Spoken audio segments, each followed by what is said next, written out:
हमारे चैनल को सब्सक्राइब करें और बेल आइकन दबाएं। Hey, can I get you a drink? I mean, क्या पियेंगे आप? क्यों? तुम वेटर हो? By the way, I'm Saurabh.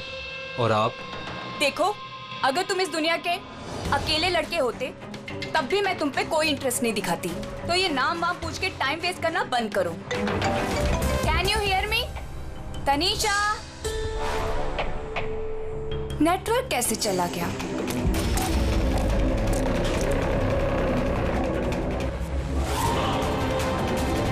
Phone क्यों नहीं लग रहा है?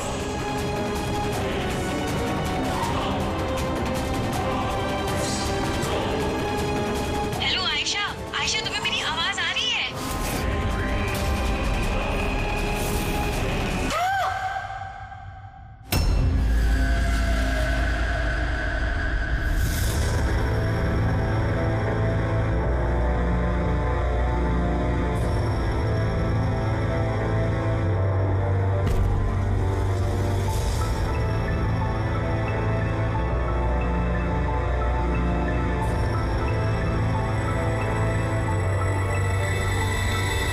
कैसे हुआ ये सब? हाँ? पता नहीं सर, ये सब कैसे हुआ। एक कॉल अटेंड करने के लिए बाहर गई और जब जब वापस आई तो ये सब। तुम्हारे अलावा और कौन कौन दोस्त है आयशा के यहाँ पे? सर ये प्रीति और ये विशाल है सर, आयशा का बॉयफ्रेंड। देख के लगता है कि आयशा का किसी के साथ हाथापाई तो नहीं हुई है। ये फोन रिसीव करने के लिए बाहर गई और वहां पहले से खूनी इसका इंतजार कर रहा होगा। मतलब सर ये खूनी ने सब प्लानिंग करके किया? नहीं पंकज, ये प्लान मर्डर तो नहीं लगता, क्योंकि अगर प्लान किया होता तो उसने किसी और हथियार का इस्तेमाल किया होता, ना कि कांच का। मतलब अचानक यहाँ पे कोई गुस्सा हो गया होगा आयशा पे और मार दिया होगा। लगता तो कुछ ऐसे ही है फ्रेडी। आयशा का यहाँ पे किसी के साथ कोई झगड़ा वगैरह हुआ था? कोई कहा सुनी? हाँ? ऐसे चुप रहने से काम नहीं चलेगा। ये सीसीटीवी कैमरा है, फुटेज देखेंगे तो पता चल ही जाएगा। सॉरी सर, सीसीटीवी कैमरे काम नहीं कर रहे। व्हाट? सीसीटीवी काम नहीं कर रहा? इतनी लापरवाही? सर वो कल आखिरी गाने के दौरान धुएं की वजह से शायद टेक्निकल एरर आ गया है। मैं जल्दी ठीक करवा लूंगा। ठीक कराओगे जब तुम्हारा ये क्लब वापस खुलेगा। जब तक ये केस सॉल्व नहीं होता तुम्हारा क्लब बंद। सर मुझे लगता है ये खून सौरभ ने किया है। अमीर बाप की बिगड़ी औलाद है। Hey, can I get you a drink? I mean, क्या पियेंगे आप? क्यों? तुम वेटर हो? By the way, I'm Saurabh. और आप? देखो, अगर तुम इस दुनिया के अकेले लड़के होते, तब भी मैं तुम पे कोई इंटरेस्ट नहीं दिखाती। तो ये नाम वाम पूछ के टाइम वेस्ट करना बंद करो।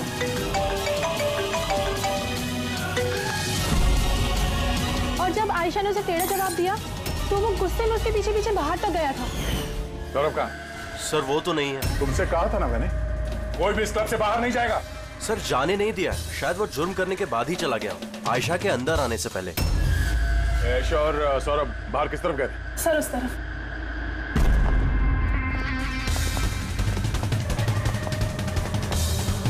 सर खून का निशान। तो यहां से आयशा अंदर गई थी। आगे देखते हैं। सर ये यहाँ भी खून के धब्बे हैं सर। पंकज, नो नो, इतना सारा खून और ये कांच के टुकड़े। लगता है आयशा पे हमला यही हुआ है। Sir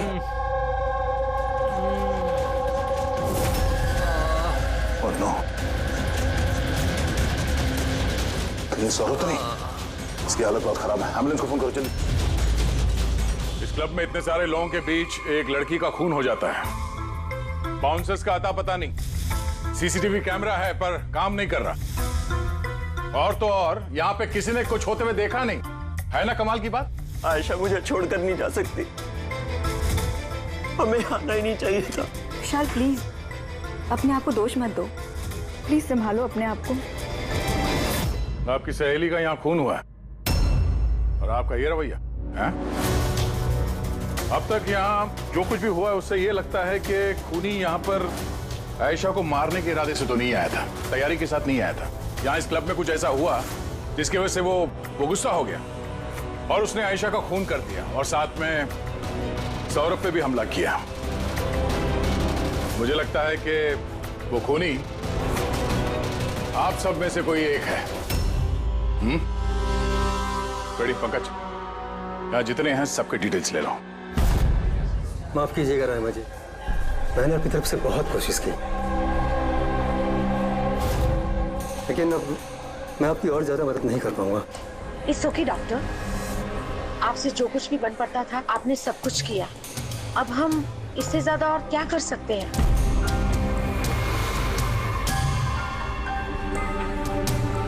What happened, doctor? आप ठीक है ना? Yeah, I'm fine. Uneasy feel हो रहा है। Excuse me. कहाँ जा रहे हैं आप? मैं जरा वॉशरूम होकर आता हूँ। तनिषा, आयशा की मौत से पहले तुम्हारी उसके साथ फोन पर बात हुई है ना? तो क्या उस फोन कॉल के बारे में हमें कुछ डिटेल में बता सकती हो? सर, डिस्को में म्यूजिक लाउड होने की वजह से ना मैं ज्यादा कुछ सुन नहीं पाई। हाँ, पर उसको ये कहते हुए सुना। क्या हो रहा है, बता क्यों नहीं रहे हो? दर्द हो रहा है क्या? डॉक्टर के पास लेके जाओ। ये क्या कर रहे हो तुम? मतलब आयशा ये सब उस खूनी से कह रही थी? सर, उससे भी ज्यादा हैरानी की बात तो ये है कि आयशा का खूनी उसे कह रहा था वहां से भागने के लिए। बड़ी अजीब बात है। खूनी आयशा को भागने के लिए कहता है और आयशा को खूनी की चिंता है। तनिषा, एक बात बताओ, क्या उस आवाज को पहचान सकोगी जिससे आयशा बात कर रही थी? नहीं सर। सर, लेकिन अगर खूनी को आयशा की इतनी चिंता है तो फिर उसने उसे मारा क्यों? वही तो, खूनी को विक्टिम की चिंता है और विक्टिम को खूनी की चिंता।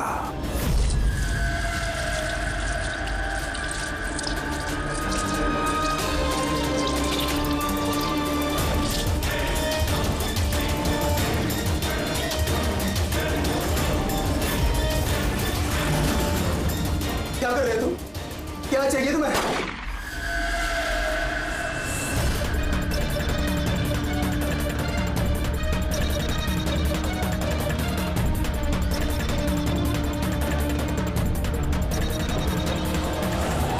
गन?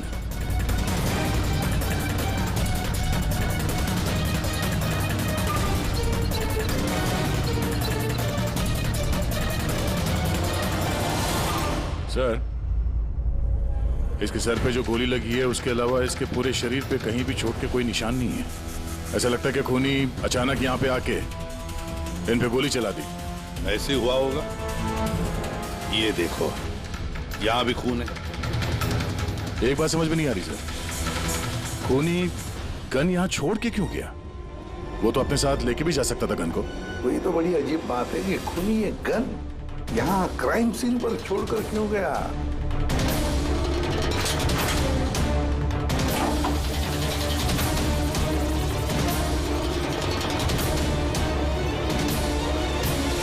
सर, ये देखिए, नीचे यहाँ पे ये टेप चिपका हुआ था। वॉश बेसिन के नीचे टेप? लगता है यहाँ टेप से कुछ चिपकाया था जो अभी यहाँ नहीं है। शायद इस केस से रिलेटेड कुछ हो। जरूर देखते हैं। रहमा जी, डॉक्टर यशवंत आपके डॉक्टर थे? जी हाँ। आप लोग यहीं पे बैठे थे इसी टेबल पर? जी हाँ, वो दरअसल मेरी बीमारी के सिलसिले में मुझे यहाँ पर मिलने के लिए आए थे। बहुत ही अच्छे और नेक दिल इंसान थे। आज जब आप उनसे बात कर रही थी तो आपको लगा कि किसी बात को लेकर वो परेशान थे? परेशान तो नहीं, लेकिन हाँ, अचानक उनकी तबीयत खराब हो गई थी मेरे सामने और वो एक्सक्यूज मी बोल के वॉशरूम के लिए चले गए। मैं तो सोच भी नहीं सकती थी कि ऐसा कुछ हो जाएगा। सर, ये कॉफी शॉप के मैनेजर है। यहाँ के भी सीसीटीवी कैमरे काम नहीं कर रहे। सर, 2 घंटे पहले तक तो काम कर रहे थे, पर अचानक कोई टेक्निकल प्रॉब्लम हो गई, इसलिए इंजीनियर को बुलाया हमने।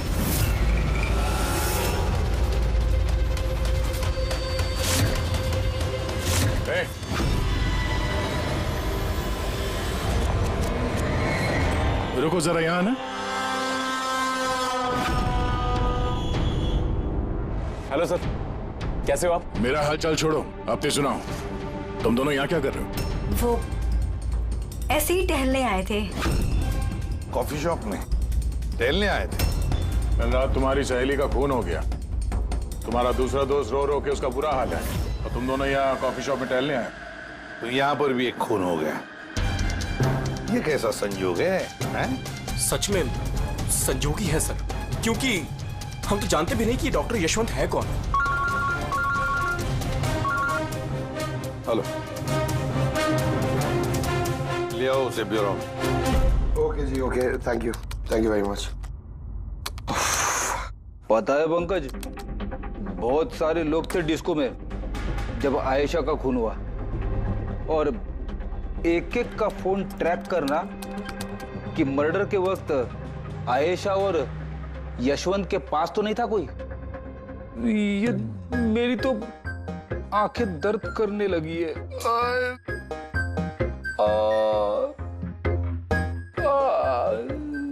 अरे ये साइलेंट को आंख पे लगाना बंद करो फ्रेडी सर। 50 और लोगों के नंबर है जिन्हें ट्रैक करना है, ये काम शुरू करो। ये क्या है? सौरभ, अब कैसी है तबीयत तुम्हारी? शरीर के जख्म तो आज नहीं तो कल ठीक हो जाएंगे सर, लेकिन जो मैंने उस दिन देखा वो शायद जिंदगी भर मेरे दिमाग से कभी भुला नहीं पाऊंगा। ना मैं कल पब जाता और ना ही मुझे आयशा की चीख सुनाई देती। लेकिन आयशा के पीछे पीछे तो तुम गए थे, उसने तुमसे ठीक से बात नहीं की, इसलिए। ये बात सच है सर कि मैं आयशा के पीछे गया, क्योंकि जब मैंने उसे ड्रिंक ऑफर की तो उसने मना कर दिया सर, और इनफैक्ट उसने मेरी इंसल्ट भी की, तो मुझे बहुत बुरा लगा सर, इसलिए मैं उसके पीछे गया।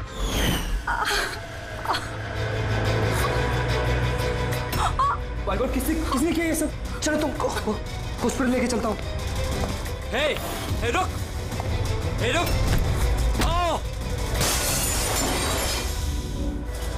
और फिर?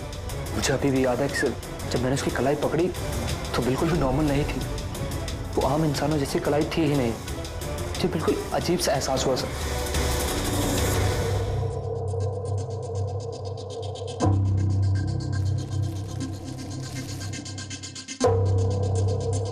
तो आप कह रहे हैं डॉक्टर साहब के इस गन पे कुछ चिपचिपा सा लगा हुआ है? हाँ, और वो चिपचिपी चीज रबर टाइप की है, वो जैसे सेलो टेप में होता है ना, वैसा।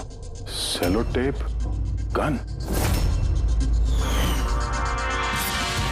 ओह, तो खूनी ने पहले से गन वहां वॉश बेसिन के नीचे छुपा के रखी थी, तो ये मर्डर एक प्लान्ड मर्डर था। हाँ, लेकिन ये गन जिससे यशवंत का खून हुआ है और ये कांच जिससे आयशा का खून हुआ है, इन दोनों पे भी कोई भी उंगलियों के निशान नहीं मिले। लेकिन भाई, इस कांच के टुकड़े पर एक खास तरीके की कुछ केमिकल लगा हुआ है, जैसे कि वो प्लास्टिक केमिकल। अभी इस पर क्यों लगा हुआ था, इसका क्या इस्तेमाल है, ये पता लगाना भी बाकी है। लेकिन यही केमिकल इस गन पर भी लगा हुआ है, दोनों पर। डॉक्टर साहब, आप तो कह रहे थे कि इस गन पे वो सेलो टेप का गम लगा हुआ था। वो तो है ही, उसके अलावा ये भी है। उसके अलावा ये केमिकल भी है? यानी ये दोनों मर्डर, इनका आपस में कोई ना कोई कनेक्शन जरूर है, और जुबिन का और प्रीति का दोनों क्राइम सीन पे होना कोई सहयोग नहीं था। बिल्कुल, तुम बिल्कुल ठीक कह रहे हो, और तुम्हारी बात ये एक और चीज प्रूव करती है। इन दोनों की लाशों पर मुझे एक जैसे फेरोमोन्स मिले। फेरोमोन्स यानी वो केमिकल जिनसे खुशबू आती है? हाँ, यशवंत और आयशा, इन दोनों की लाशों पर एक जैसी खुशबू। इसका मतलब बात साफ है, या तो दोनों एक जैसा परफ्यूम लगाते थे या फिर दोनों का खून ही एक ही था। जनरली एक औरत लेडीज परफ्यूम लगाती है और एक आदमी जेंट्स परफ्यूम। अब ये दोनों एक ही तरह का परफ्यूम लगाए, चांस थोड़ा कम है, यानी इन दोनों का खूनी तो एक ही है। आयशा की मौत के बारे में दो बातें पता चली है। एक उसकी दोस्त तनीषा ने बताई और दूसरी सौरभ ने बताई। तनीषा ने बताया कि खूनी ने आयशा को वहां उस पब में से भाग जाने के लिए कहा। अब दुनिया में ऐसा कौन सा खूनी है जो जिस इंसान को मारने गया है उसी से कहता है कि तू यहां से भाग जा? तो फिर खून करने आया ही था क्यों? नहीं नहीं नहीं नहीं नहीं नहीं, नहीं। गड़बड़ है, कुछ ना कुछ तो गड़बड़ जरूर है। और सर वो दूसरी बात कौन सी? दूसरी बात सौरभ ने बताई। सौरभ ने कहा कि खूनी की कलाई कुछ अजीब सी थी, आम इंसान की तरह नहीं थी कलाई। शायद कलाई में रिस्ट वॉच या ब्रेसलेट हो। फ्रेडी जरा दिमाग लगा के बोलो, समझे? सर, हाँ सर, दोनों क्राइम सीन में एक नंबर कॉमन है सर। किसका क्राइम? आयशा के बॉयफ्रेंड विशाल का सर। विशाल? विशाल? ये विशाल तो कॉफी शॉप में दिखाई नहीं था, तो फिर ये कॉफी शॉप में पहुंचा तब?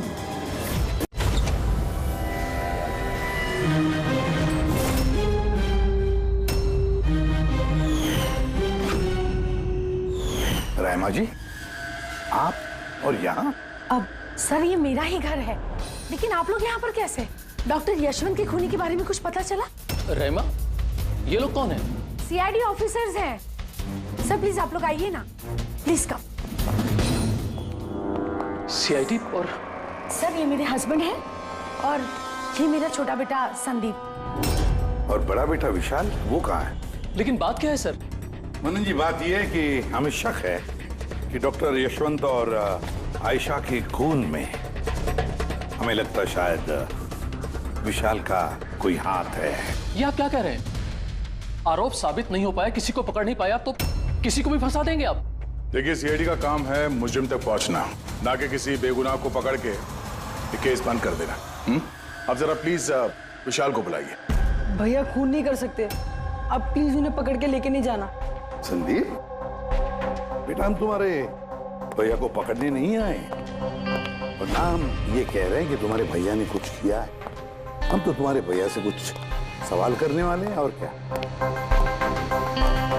आप लोगों को मुझ पर शक है? एक मिनट विशाल, तुम अंदर जाओ, मैं इन सीआईडी वालों को तुम्हें परेशान नहीं करने दूंगा। देखिए, सीआईडी के काम में दखल देना भी एक जुर्म है, इसलिए प्लीज हमें अपना काम करने दीजिए।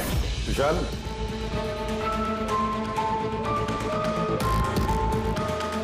डॉक्टर यशवंत की मौत हुई थी कैफे में और तुम उस वक्त उस कैफे में थे। क्यों? किस लिए गए थे तुम?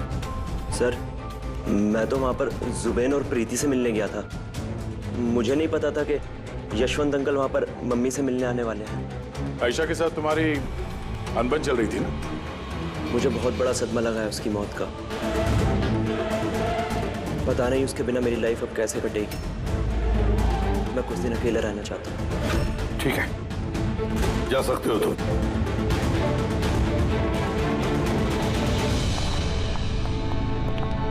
अरे, आप लोग फिर से यहाँ पे भी? कभी कभी अपने घर पे जाते हो कि नहीं? हमेशा विशाल के आसपास ही नजर आते हैं। नहीं सर, ऐसी कोई बात नहीं है। एक्चुअली बहुत उदास है ना आजकल, तो हमने सोचा कि उसके साथ ही रहें। बहुत जिगरी दोस्ती है, हाँ?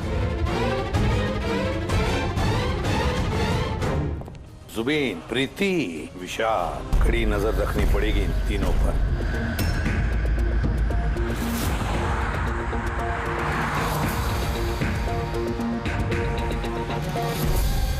तीनों के घर पे इतने कैमरा फिट किए ना फ्रेडी सर, अगर मक्खी भी मिठाई में बैठेगी ना तो पता चल जाएगा। वैसे काम वाला, दूध वाला और सब्जी वाला, इनके जरिए खुफिया कैमरा बिठाने का आइडिया बड़ा अच्छा था। अच्छा था ना? मेरा नहीं था, दया सर का था। अच्छा? हाँ, और उन्होंने हम दोनों को यहाँ बैठा दिया ताकि हम यहाँ का सीसीटीवी फुटेज रिकॉर्ड करें।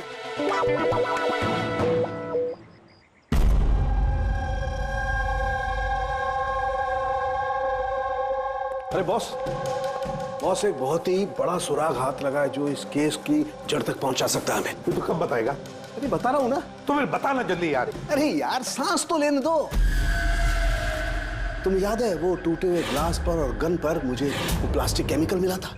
हाँ सर, क्या है वो केमिकल? वो है ग्राफीन, जो नकली चमड़ी आर्टिफिशियल स्किन बनाने के काम में आता है। Artificial skin? हाँ, prosthetic skin.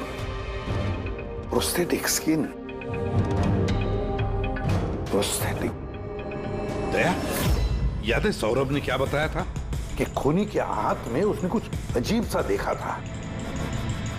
Prosthetic skin, prosthetic arm. तो ये खून किसी रोबोट के जरिए तो नहीं हो रहे? ऐसा खूनी का यूं मदद मांगना ऐसा तो नहीं कि ये खून अनइंटेंशनली हो रहे हैं, बिना चाहे? नहीं दया, बिना चाहे खून कैसे हो सकता है? रही बात इस रोबोटिक आर्म की, ये रोबोटिक आर्म तो किसी की इशारे पर ही चलेगी ना। क्या साहब के ऐसा कोई आदमी है जो इस रोबोटिक्स में प्रोस्थेटिक आर्म बोल, रोबोटिक आर्म बोल, पूरे रोबोट के बारे में अच्छी तरह से जानकारी रखता है? हाँ है ना, डॉक्टर जैस्मीन। मिलते हैं इस डॉक्टर जैस्मीन से।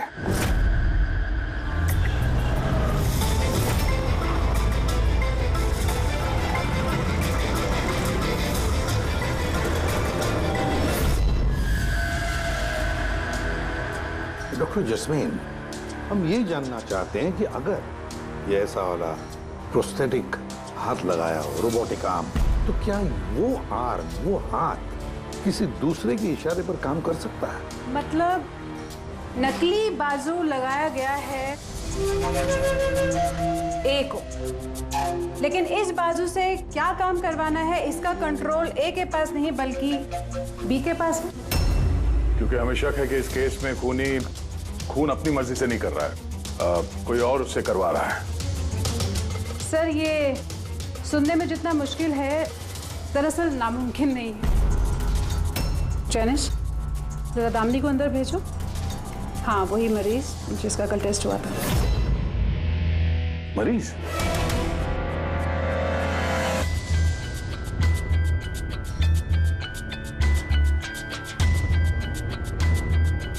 सर, दामिनी ने अपना दाहिना हाथ फैक्ट्री में काम करते हुए गंवा दिया था।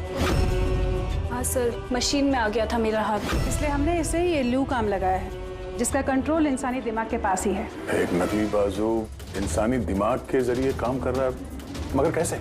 सर, साइंस ने बहुत तरक्की कर ली है। ये योला यानी लूक आर्म अपने आप में एक नया और पहला आविष्कार है। मान लीजिए इसमें एक चिप है, या यूँ कहिए इसमें एक सॉफ्टवेयर है जो इंसान के दिमाग की फ्रीक्वेंसी को पकड़कर ठीक वैसे ही काम करता है जैसे एक नॉर्मल ह्यूमन बीइंग का हैंड, उठना, बैठना, चलना, ये सभी कमांड्स को समझता है। ग्रेट, साइंस ने वाकई बहुत तरक्की की है। वाकई रोबोटिक आर्म।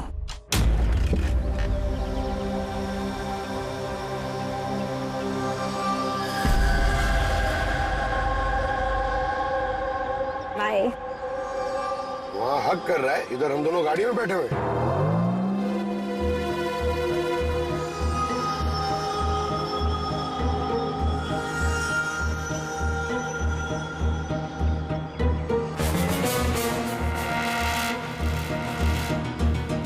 फिर से ये विशाल तो प्रीति के घर जा रहा है।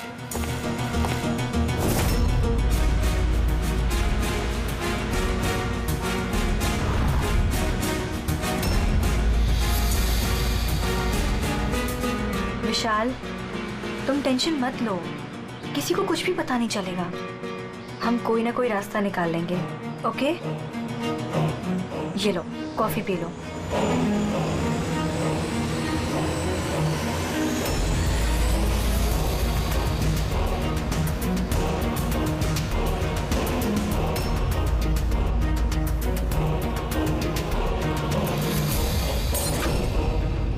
विशाल, Preeti, are you okay? Preeti भाग! प्रीति भाग! विशाल, भाग!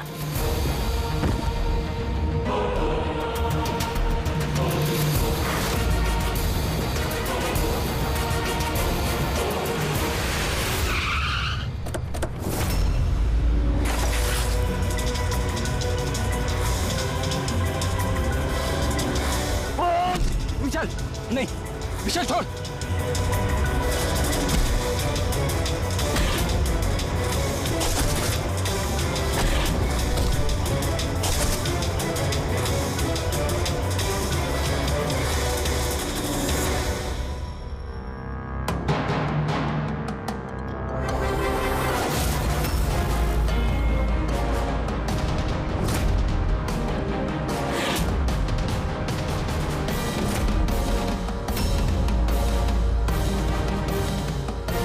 मैं मानता हूँ आयशा और डॉक्टर यशवंत का खून मेरे ही हाथ से हुआ था। तुम यहाँ क्या कर रहे हो? क्या हुआ? क्या हो रहा है ये? मुझे नहीं पता क्या हो रहा है मेरे हाथ को। कुछ प्रॉब्लम? क्या हो रहा है बता क्यों नहीं रहे हो? डॉक्टर के पास लेके जाओ। ये क्या कर रहे हो? ये क्या कर रहे हो? आयशा भागो यहाँ से, भागो! मैं बोलता हूँ ना भागो! आयशा!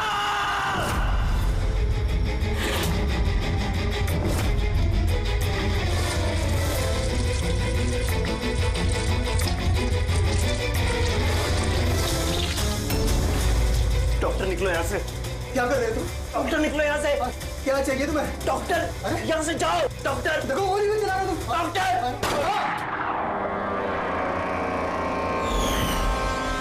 मैं क्या करूं सर, मेरे हाथ पर कोई कंट्रोल नहीं। क्या तुम्हारा तुम्हारे हाथ पर कंट्रोल ही नहीं रहता? इसका क्या मतलब है? न जाने अचानक कभी कभी क्या हो जाता है। इसीलिए तुमने आयशा को वहां से भाग जाने के लिए कहा? हाँ सर, मैंने आयशा को वहां से भागने के लिए कहा था। आयशा भागो यहाँ से, भागो!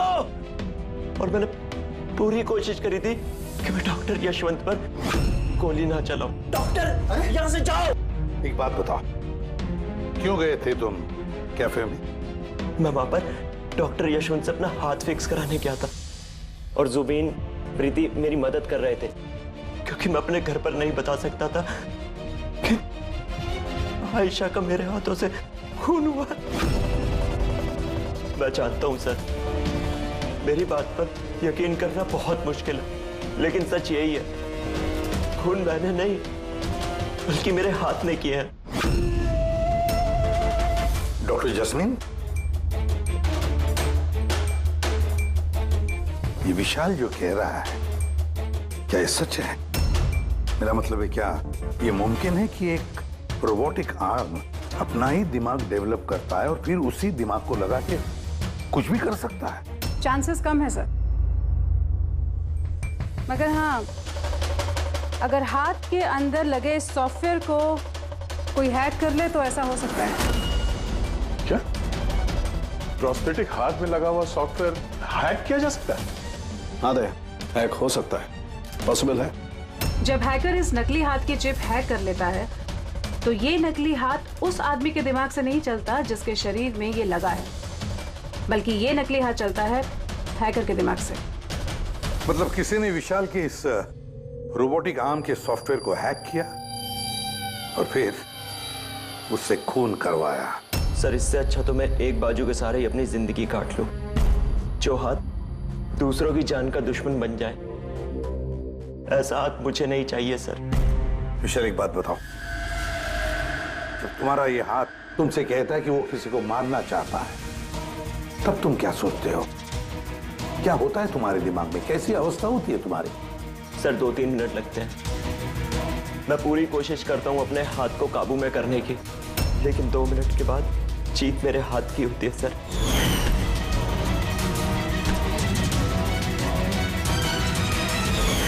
चिंता मत करो, अब हम तुम्हारे इस रोबोटिक आर्म के अंदर एक ट्रांसमीटर फिट करेंगे, जिससे हमें पता चलेगा कि वो किसी को मारना चाहता है या फिर किसी और से उसे इशारा मिल रहा है कि जाकर खून करो। ये भी हमें पता चल जाएगा। वैसे एक बात बताओ विशाल, ये तुम्हारा असली हाथ गंवाया कैसे? सर, मैं पिछले साल खंडाला जा रहा था और एक रोड एक्सीडेंट।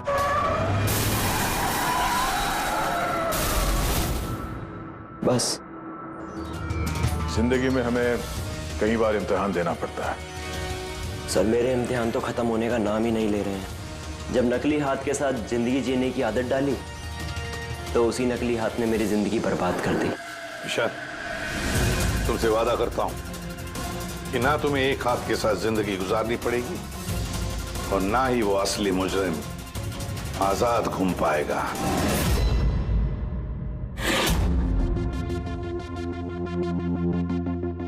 विशाल। मुजरिम ने पहले विशाल से आयशा का खून करवाया। आयशा जिससे विशाल बेहद प्यार करता था। फिर खून करवाया डॉक्टर यशवंत का, जो विशाल की मदद करते थे। और फिर जान लेनी चाहिए प्रीति की, जो विशाल की दोस्त थी। सारे के सारे विशाल के शुभचिंतक, सारे के सारे विशाल के आसपास वाले, सब के सब विशाल के करीबी। तो फिर ये मुजरिम कौन हो सकता है? कौन हो सकता है ये मुजरिम? ये भी तो कोई करीबी हो सकता है, विशाल का करीबी। पंकज, विशाल के एक्सीडेंट के सारे डिटेल चाहिए मुझे, सारे के सारे। हेलो सर, मैं जसपाल, कंप्यूटर एक्सपर्ट। जी। कंप्यूटर हैकिंग जानते हो? बड़े से बड़ा कंप्यूटर हो या कोई सर्वर, चुटकियों में हैक कर सकता हूँ। रोबोटिक आर्म का सिस्टम हैक करना है, कर सकोगे? जी सर, बिल्कुल। ये रहे सारी डिटेल्स। हो जाएगा सर, और इसके लिए मैं ट्रेस राउटिंग का यूज करूंगा। Trace routing? जी हाँ सर, इस तकनीक के जरिए विशाल के आसपास के जो भी कंप्यूटर है उन्हें देख सकता हूँ। अक्सर मशीन के आखिरी में जो होस्ट नेम एड्रेस होता है वही हैकर का होता है। अच्छा। और ट्रेस राउटिंग के जरिए हम शहर के किसी भी इलाके में बैठा अगर हैकर होगा तो इजीली पता चल जाएगा। फैंटास्टिक। अब जिस किसी ने भी विशाल के रोबोटिक आर्म का सिस्टम हैक किया है, अब हम उसके सिस्टम को हैक करेंगे।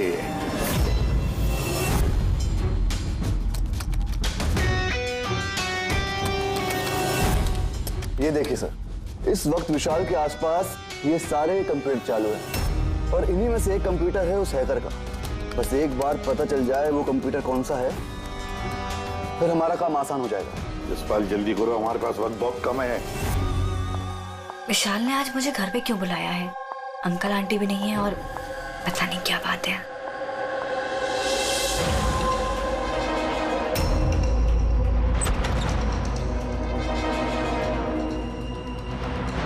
विशाल, विशाल। प्रीति, यार तुम जानते हो तुम्हें मुझसे खतरा है, उसके बाद भी तुम यहाँ पे दोबारा आ गई। विशाल, तुमने तो मुझे फोन करके यहाँ बुलाया। मैंने? हाँ। मैंने कब बुलाया? तुमने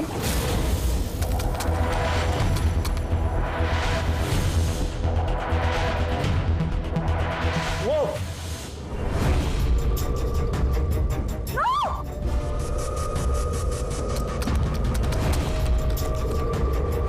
भागो यहाँ से।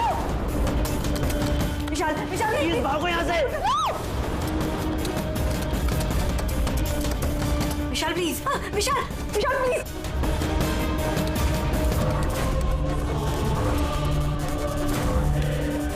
यस सर, उस हैकर की लोकेशन मिल गई है।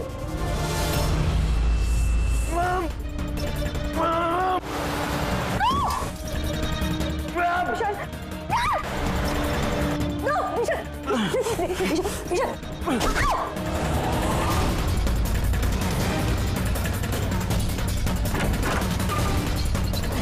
सर आप यहाँ पे। विशाल प्लीज।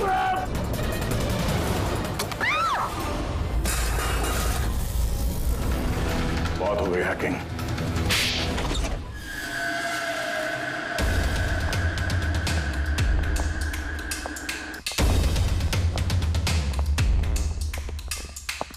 फिर आ गए आप लोग।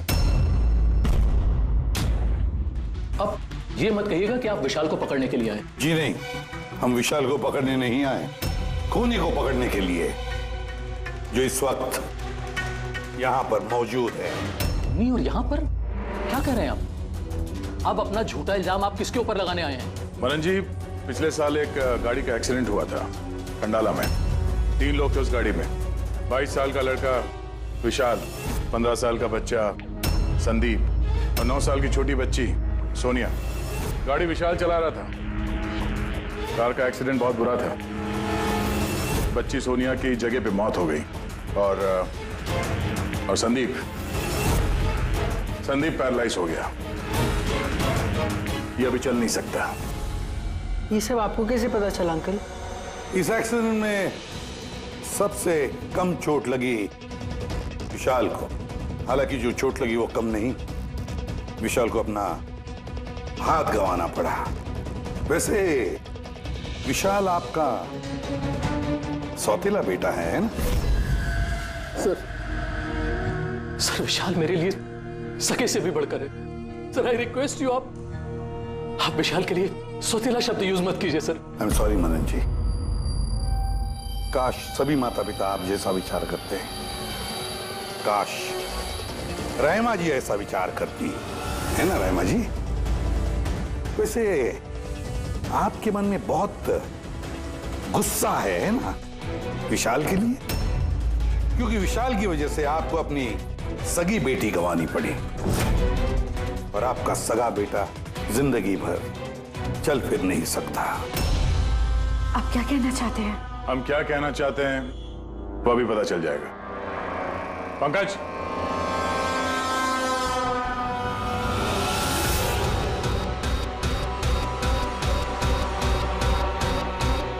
सॉरी आंटी, लेकिन मैंने इन्हें सब कुछ बता दिया कि आप ही के कहने पर मैंने ये सब किया। मैंने उन सॉफ्टवेयर्स को हैक किया था और मैंने सभी जगहों की सीसीटीवी कैमरास को भी हैक करके बंद किया।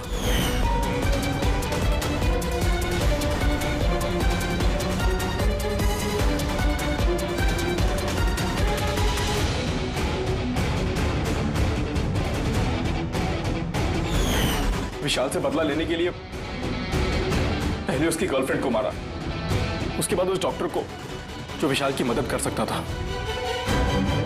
उसके बाद प्रीति पर हमला। ये सब करने के लिए मुझे आंटी ने ढेर सारे पैसे दिए थे। सुबीन, तुम इतना गिर जाओगे मैंने कभी नहीं सोचा था।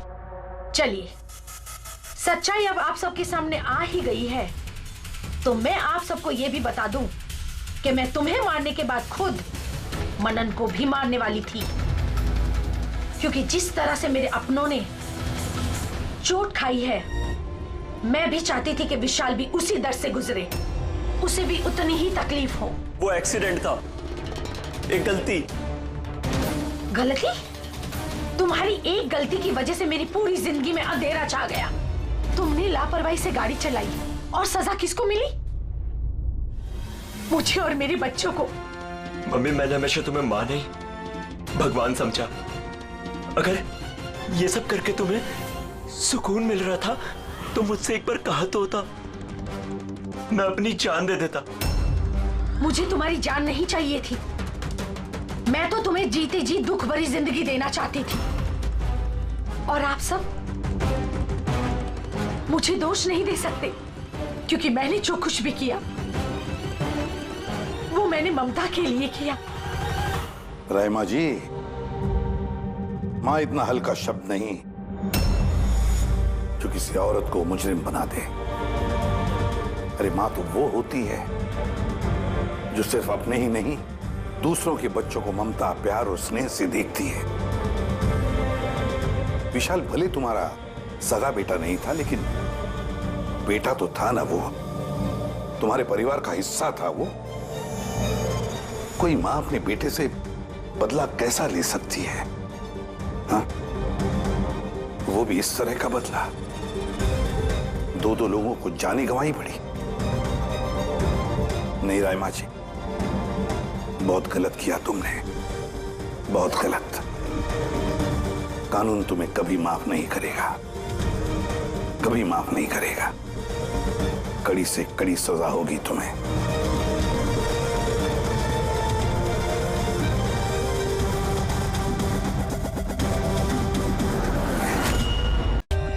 For more updates, subscribe to our channel, click the show links and enjoy watching the videos.